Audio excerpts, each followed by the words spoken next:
Oi, gente, finalmente a resenha do Idiota do Dostoiévski. E digo finalmente porque foi uma leitura árdua, não foi fácil. Esse livro tem 680 poucas páginas, então muitas vezes eu quis desistir, sim.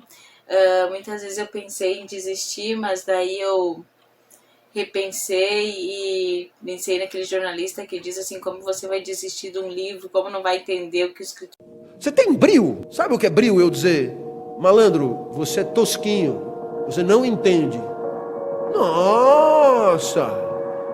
Nossa, eu volto pra casa, é a primeira coisa que eu faço. Nem xixi, velho. Por quê? Como pode um cara escrever uma coisa que eu não entenda? Não tem como. Eu vou ler aquela merda até entender. Isso é brio. Senão o nego caga na sua cabeça e você não reage. escreveu.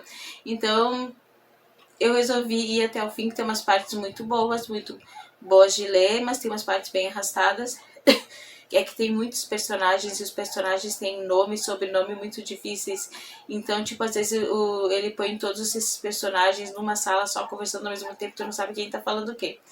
E só que a ideia do geral do livro do Dostoiévski era fazer um personagem perfeito. Então, o príncipe Mishkin, ele é assim, ingênuo, muito bondoso, mas ele é uma mistura, como o Dostoiévski, a ideia dele é fazer o personagem que é uma mistura de Don Quixote e Jesus Cristo. Só que muitas vezes ele é tido como idiota por essa ingenuidade dele, porque as pessoas acabam assim se aproveitando, né, principalmente depois que ele recebe a herança. Quando ele vai para São Petersburgo, ele recebe uma herança, eles acabam se aproveitando, pedindo dinheiro, mentindo para ele várias coisas para tirar dinheiro dele. E ele, por ser uma pessoa muito bondosa, acaba não questionando. A gente chama ele de idiota na cara dele e ele não fala nada. Então, tipo, o Dostoiévski botou muito dele nesse livro porque o príncipe Mishkin sofre de epilepsia e o Dostoiévski também sofria de epilepsia. E outra coisa que eles falam aqui no livro muito de pena de morte, contra a pena de morte, Mishkin fala também, e isso porque o Dostoiévski, ele foi condenado à morte por questões políticas, que eu não sei exatamente quais, e ele já estava lá na fila para ser executado, indo assim, e daí foi comutada a sentença dele para trabalhos forçados na Sibéria. Daí, então, tipo, eles falam muito da pena de morte aqui. O príncipe Mishkin vai para São Petersburgo justamente porque para tratar assim conhecimento, uma amizade com uma única parenta viva dele, a Lisaveta. E, tipo, porque ele é órfão e não tem mais ninguém, e ele assim vai conhecer ela e também recebeu uma herança do pai dele. Então ele vai para lá assim com um embrulhinho assim na sacola, assim com uma roupa assim quase sem nada. E no trem mesmo ele conhece já o Lidevdb, que não sei se eu não tô falando sério. E o personagem vai ser bastante importante, o Parfion Rogojin, que é um amigo, às vezes é inimigo, e às vezes é inimigo que ele mostra pra ele vê uma foto quando ele chega da Natasha Filipovna. Essa é uma dos personagens que ele gosta de falar sempre o nome completo. Tem outros que ele fala só Aglália, Adelaida, mas essa ele fala sempre Natasha Filipovna. Podia falar só Anastácia, que a gente ia saber. Mas daí ele vê a foto dela, ela é uma mulher linda, e muitos homens são apaixonados por ela, provavelmente a mulher mais linda da Rússia, e ele conhece ela numa dessas festas que ela dá na casa dela, e ela é tida uma mulher assim de má fama, porque ela era órfã e ela foi criada por esse homem que criou ela com intuitos sexuais, se é que você me entende. Só que, por que ela ficou com uma fama, né? Porque ela é mulher, né? Na época. Daí, tipo, ela tinha má fama e ela mesma se considerava uma mulher ordinária, uma mulher fácil. E só que o Miskin, ele é inteligente, ele consegue muito ver além das pessoas, então ele fica amigo dela, ela começa a gostar muito dele, ele se apaixona também por ela, porque ele vê que ela não é só beleza, ela sofre muito também. E ele vê que ela enxerga através da vida dela, né? Então que ela não é uma mulher ordinária, como ela diz. E então ele se apaixona por ela, mas tem outros homens apaixonados por ela, porque tem um que é obcecado por ela, que é o Parfion Rogojin, que é um homem meio perigoso que ele conhece no trem, e ele é obcecado por ela, né? E ela tem, às vezes pensa assim, que talvez um dia ele venha a assassinar ela, e ela sempre vai com ele, sabe? Ela pediu pro príncipe se ele devia casar com o Ganya, que é filho da Elisaveta. Daí ele falou, como ele conheceu o Ganya, ele falou, né, que não, porque o Ganya não tá interessado nela, só tá interessado no dote dela, né, no dinheiro dela. Então ela não casa e ela vai embora da festa com o Parfion. Justamente esse homem violento que ela acha que um dia pode matar ela. E o príncipe, como ele lê muito bem as pessoas, ele acha que de repente ela faça isso propositalmente porque ela tá enlouquecendo e ela talvez espere no íntimo dela que um dia ele realmente venha a matar ela, talvez ela queira morrer.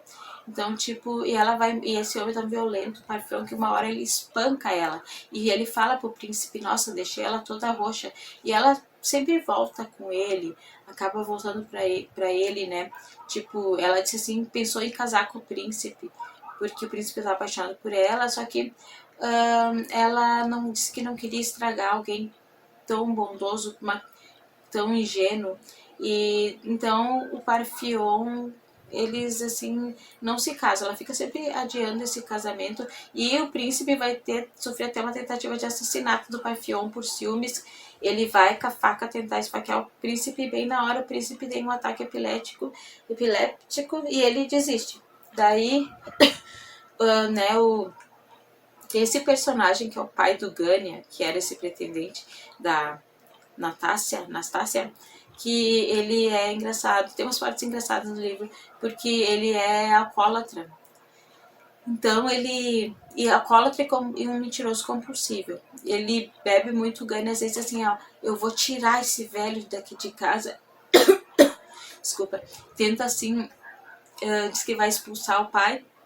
E o pai mente bastante, falou assim que foi casado anos e ele tem uma perna de pau e ele foi casado e a mulher dele nunca percebeu que ele tinha uma perna de pau, apesar de ter tido 2 filhos.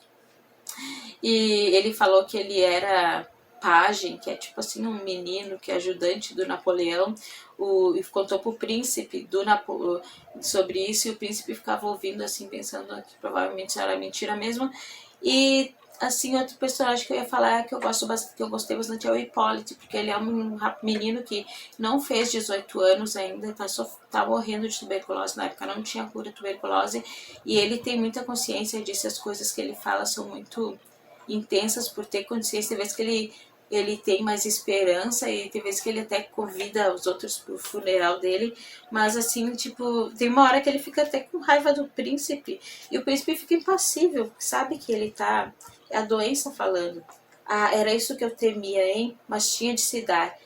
Pois deixe que lhe diga, se há aqui alguém que eu deteste, é o Hipólito falando, né, pro príncipe. Você verou cuspindo com um guincho.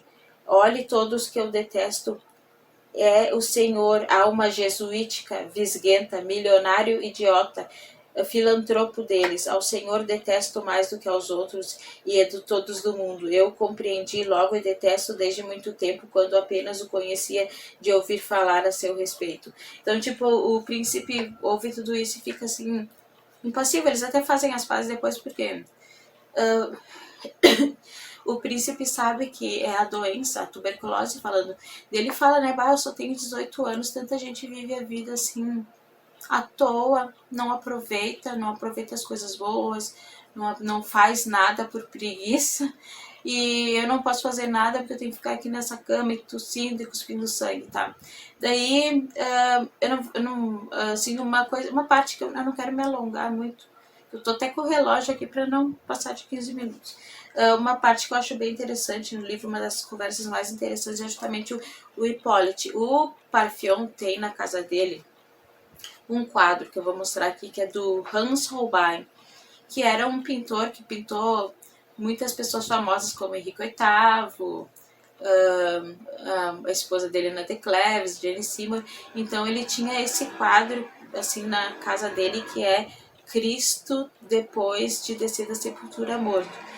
E esse quadro, o Parfion falou que era fazer as pessoas perder a fé, e ele ficava muito tempo olhando aquele quadro. E por que esse quadro faz? O Hipólito foi lá, viu o quadro, também resolveu falar sobre o quadro.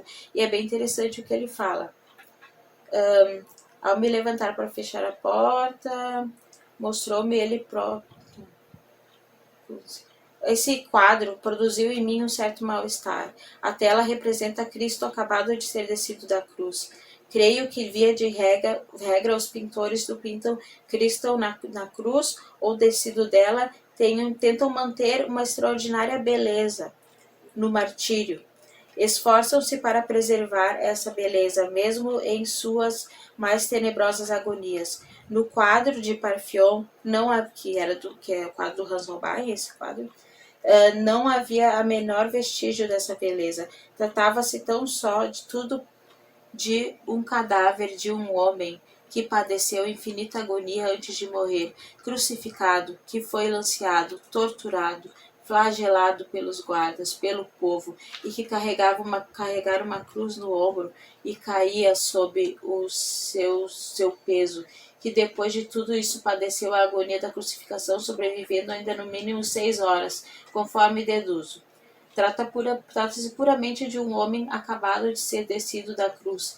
Isso é manifestado ainda em vestígios, não há rigidez ainda. Só que nessa foto que você vê tem algum sinal de decomposição, né? Então, tipo, no rosto do homem já morto, como se ele tá assim com os olhos, note a expressão de sofrimento não terminada no rosto de um homem já morto, como se ele ainda tá com os olhos meio abertos, sentindo isso. Conseguiu colher bem o artista e fez aquele quadro. O homem deve ficar assim, não pode deixar assim após tamanho sofrimento. Na tela, o rosto está horrivelmente macerado por golpes, coberto de esquimoses medonhas. Os olhos dilatados, foscos, são olhos cujo branco emite um livor de luz mortiça, meio vidrado, que ao se olhar para aquele cadáver de um homem torturado, uma pergunta bizarra e específica se levanta-se. Aquele cadáver de Cristo deve ter ficado assim, fosse visto por seus discípulos ou por aqueles que o teriam sido seus principais apóstolos, pelas mulheres que o seguiram e que permaneceram ao pé da cruz, por todos aqueles que acreditam nele, o adoraram. Se eles vissem assim, a pergunta acode instintivamente: se a morte é tão terrível, eles poderiam acreditar que esse mártir ressuscitaria com o corpo assim, nesse estado, como qualquer outro homem que morre?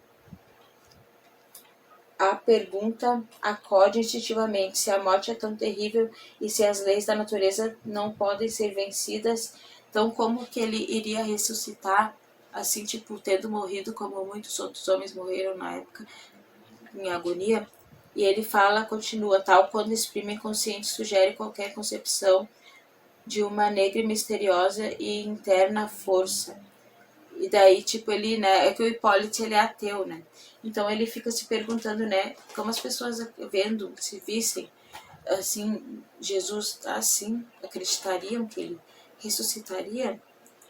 Bom, gente, esse é eu não quero falar muito, porque acho que eu já estou me passando do tempo, mas assim, o príncipe Mishkin, ele se apaixona depois pela Aglália, que é a filha da Elisaveta. E a Aglália, às vezes, muda muito de opinião. Às vezes quer casar com ele, às vezes não. Então, deixa eu ver quanto tempo passou. Tá.